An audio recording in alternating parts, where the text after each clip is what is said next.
இப்போலாம் ஒரு 2 வீக்ஸா ஓரளவுக்கு தான் மாவு ஃபெர்மெண்ட் ஆகுது. பட் தோசை நல்லா தான் வருது. அதுவரை எனக்கு ஓகே தான்.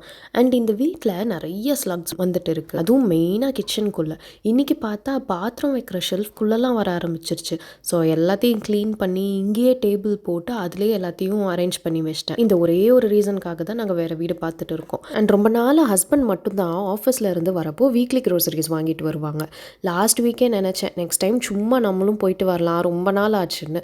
சொல்லி வச்ச மாதிரி கரெக்டாக இன்றைக்கி கால் பண்ணி ஆல்டி வந்துடுன்னு சொன்னாங்க. ஸோ ரொம்ப ஹாப்பியாக கிளம்பி ஒரு 5 போல் போனோம். எங்கள் வீட்டில் இருந்து ஒரு 1.5 மைல் இருக்கும் ஆல்டிக்கு. கிருத்திக் கூட்டிகிட்டு மெதுவாக நடந்து போகிறதுக்கே எப்படியும் ஒரு 40 மினிட்ஸ் ஆகிடும். ஸோ அங்கே போயிட்டு எல்லாத்தையும் வாங்கிட்டு ரிட்டன் வரப்போ டைம் ஒரு 7:30 இருக்கும்.